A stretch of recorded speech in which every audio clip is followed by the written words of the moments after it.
ब्रह्मा जी नारद जी से कहते हैं, तात महादेव जी की आज्ञा से ही मुझ में सृष्टि रचने की इच्छा उत्पन्न हुई है। बेटा, जब मैं सृष्टि की इच्छा से चिंतन करने लगा उस समय पहले मुझसे अनजान में ही पापपूर्ण तमोगुणी सृष्टि का प्रादुर्भाव हुआ, अर्थात एक ऐसी सृष्टि का प्रादुर्भाव हुआ जो कि सब चीजों से बुरी थी, सब प्रकार से ही बुरी थी, जिसे अविद्या पंचक कहते हैं। तदनंतर प्रसन्न चित्त होकर शंभु की आज्ञा से मैं पुनः अनासक्त भाव से सृष्टि का चिंतन करने लगा। उस समय मेरे द्वारा स्थावर संज्ञक वृक्ष आदि की सृष्टि हुई, जिसे मुख्य सर्ग कहते हैं, अर्थात पहली सृष्टि कहते हैं। यह पहला सर्ग है। उसे देखकर तथा वह अपने लिए पुरुषार्थ का साधक नहीं है, यह जानकर सृष्टि की इच्छा वाले मुझ ब्रह्मा से दूसरा सर्ग प्रकट हुआ, जो दुख से भरा हुआ था। उसका नाम त्र्यक्त्रुता था। वह सर्ग भी पुरुषार्थ का साधक नहीं था, उसे भी पुरुषार्थ साधन की शक्ति से रहित जान जब मैं पुनः सृष्टि का चिंतन करने लगा तब मुझसे शीघ्र ही तीसरे सात्विक सर्ग का प्रादुर्भाव हुआ, जिसे ऊर्ध्व श्रोता कहते हैं। यह देव सर्ग के नाम से विख्यात हुआ। देव सर्ग सत्यवादी तथा अनंत सुखदायक है, अर्थात जो देवलोक है वह अनंत सुखदायक है। उसे भी पुरुषार्थ साधन की रुचि एवं अधिकार से रहित मानकर मैंने अन्य सर्ग के लिए अपने स्वामी श्री शिव का चिंतन आरंभ किया। तब भगवान शंकर की आज्ञा से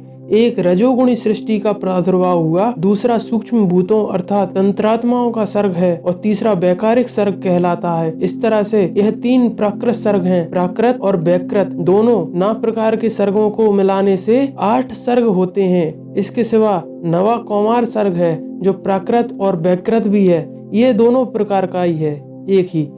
अब अवान्तर भेद का मैं वर्णन नहीं कर सकता क्योंकि उसका उपयोग बहुत थोड़ा है। अब द्विजात्मक सर्ग का प्रतिपादन करता हूँ। इसी का पूरा नाम कौमार्क सर्ग है, जिसमें सनक सनंदन आदि कुमारों की महत्वपूर्ण सृष्टि हुई है। सनक आदि मेरे 4 मानस पुत्र हैं जो मुझ ब्रह्मा के ही समान हैं।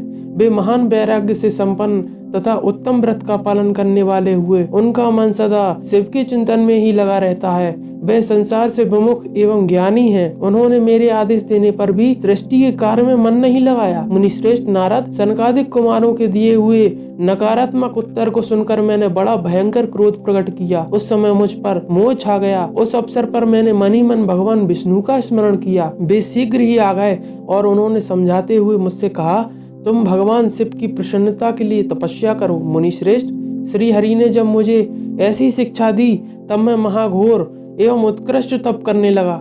सृष्टि के लिए तपस्या करते दोनों भौं और नासिका के मध्य भाग से हुए मेरी जो उनका अपना ही अविमुक्त नामक स्थान है। महेश्वर की 3 मूर्तियों में से अनन्यतम पूर्णांश यानी जो सबसे उत्कृष्ट मूर्ति है सर्वेश्वर एवं दयासागर भगवान शिव अर्धनारीश्वर रूप में प्रकट हुए, जो जन्म से रहे तेज की राशि सर्वज्ञ तथा सर्वश्रेष्ठा है, अर्थात सारी सृष्टि ही जिन्होंने रची है।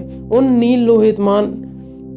नील लोहित नामधारी साक्षात उमा वल्लभ शंकर को सामने देख बड़ी भक्ति से मस्तक झुका उनकी स्तुति करके मैं बड़ा प्रसन्न हुआ और उन देव देवेश्वर से बोला, प्रभु आप भांति भांति के जीवों की सृष्टि कीजिए, अर्थात आप ही सृष्टि कीजिए।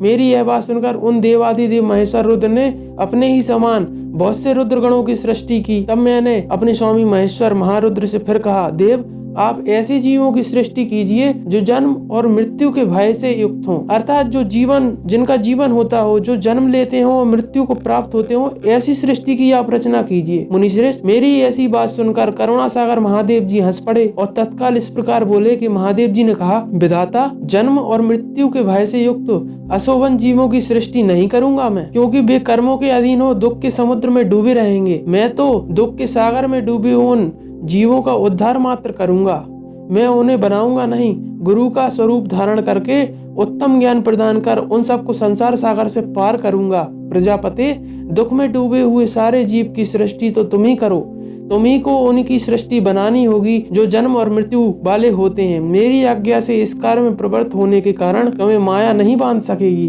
अर्थात तुम जो सृष्टि बनाओगे उसमें तुम नहीं बंधोगे। मुझसे ऐसा कहकर श्रीमान भगवान नील लोहित महादेव मेरे देखते ही देखते अपने पार्षदों के साथ तत्काल वहीं से अंतर ध्यान हो गए। श्री शिवाय नमस्तुभ्यम, श्री शिवाय नमस्तुभ्यम। सीताराम।